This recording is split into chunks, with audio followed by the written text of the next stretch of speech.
Hi, എൻ്റെ പേര് വിജയൻ എന്നാണ്. ഞാൻ ഒരു 35 വർഷമായിട്ട് കാർപ്പൻ്റർ മേഖലയിൽ വർക്ക് ചെയ്യുന്ന ഒരാളാണ്. ഞാനൊരു പുതിയ പ്രോഡക്റ്റിനെ പറ്റി നിങ്ങളെ പരിചയപ്പെടുത്തുകയാണ്. എൻ്റെ പുറകിൽ കാണുന്ന കൽപ്പത്തരുവിൻ്റെ ഫ്ലഷ് ഡോറാണ്. ഞാനിത് വളരെയധികം ഡോറുകൾ പല സ്ഥലങ്ങളിലായിട്ട് ഫിറ്റ് ചെയ്തിട്ടുണ്ട്. ഇതിൻ്റെ ഒരു എക്സ്പീരിയൻസ് എന്താണെന്ന് ചോദിച്ചാൽ, നമ്മൾ മറ്റ് ഫ്ലഷ് ഡോറുകൾ വാങ്ങിച്ചു കഴിഞ്ഞാൽ അത് കട്ട് ചെയ്യുമ്പം അതിനുള്ളിലെല്ലാം ക്യാപ്പുകളായിരിക്കും. അതുപോലെ തന്നെ വളരെ കടുപ്പം കുറഞ്ഞ തടികൾ, അറക്കപ്പൊടി, ഇതൊക്കെ ഫില്ല് ചെയ്തായിരിക്കും സാധാരണ എല്ലാ ഫ്ലഷ് ഡോറുകൾ ഇറക്കുന്നത്. പക്ഷേ ഈ കൽപ്പത്തരുവിൻ്റെ ഡോറിൻ്റെ പ്രത്യേകത എന്താണെന്ന് വെച്ചാൽ ഇതിനകത്തെല്ലാം വളരെ തിക്കായിട്ട് തന്നെ നല്ല ടെമ്പറുള്ള തടികളാണ് വെച്ചിരിക്കുന്നത്. കറക്റ്റായിട്ട് ചെയ്തിരിക്കുന്നതുകൊണ്ട് നമുക്ക് സ്ക്രൂ ചെയ്യുമ്പോഴത്തേക്കാണെങ്കിലും നല്ല ടെമ്പറാണ്. സ്ക്രൂ ചെയ്യാൻ ഒരു ബുദ്ധിമുട്ടുമില്ല. നല്ല മറ്റുള്ള ഈ തടി പങ്ങൻ തടികളെ പോലെയല്ല, നല്ല ടെമ്പറുള്ള തടിയാണ്. Screw holding നല്ലതായിട്ടുണ്ട്.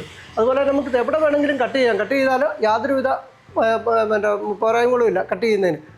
അതുപോലെ ഇതിൻ്റെ ഒരു പ്രത്യേകത എന്ന് വെച്ചാൽ അല്പം ഈർപ്പം അടിക്കുന്ന ഭാഗത്താണെങ്കിൽ, ഇപ്പോൾ നമ്മുടെ സ്റ്റെയർ കേസിൻ്റെ മുകളിൽ, അതുപോലെ ബാത്റൂമിൽ ഒക്കെ വെക്കാം. ബാത്റൂമിലൊക്കെ വെച്ചെന്ന് കഴിഞ്ഞാൽ യാതൊരു രീതിയിൽ ഇത് പൊളിഞ്ഞു വരുന്നില്ല. കാരണം എൻ്റെ ഒരു അനുഭവമുണ്ട്. ഞാൻ ഒരിക്കലും ഇത് കട്ട് ചെയ്തൊരു പീസ് എടുത്ത് ഞാൻ വെള്ളത്തിലിട്ട് നോക്കി. സാധാരണ ഏത് ഫ്ലഷ് ഡോറിൻ്റെ ആണെന്ന് പറഞ്ഞാലും അത് പൊളിഞ്ഞു വരും 2-3 ദിവസം കഴിയുമ്പോൾ. ഇപ്പോൾ എൻ്റെ അനുഭവം വെച്ചാൽ ഞാനത് കൃത്യമായിട്ട് കണ്ടിച്ച് നോക്കിക്കഴിഞ്ഞപ്പോഴാണ് നമുക്ക് അതിൻ്റെ ഗുണങ്ങൾ മനസ്സിലാകുന്നത്. അപ്പോൾ അതുകൊണ്ട് നമുക്ക് 100% കസ്റ്റമർക്ക് മേടിക്കാം, ധൈര്യമായിട്ട് മേടിക്കാം. യാതൊരുവിധ കംപ്ലൈൻറ്റുകളും വരില്ല. കാരണം ഇപ്പോൾ വിപണിയിൽ നിരവധി സാധനങ്ങൾ ഇറങ്ങിയിട്ടുണ്ടെങ്കിലും നമുക്ക് ധൈര്യമായിട്ട് കൽപ്പത്തരുവിൻ്റെ ഈ ഡോറുകൾ ഫ്ലഷ് ഡോർ വാങ്ങിച്ച് ഉപയോഗിക്കാൻ പറ്റുന്നതായിരിക്കും.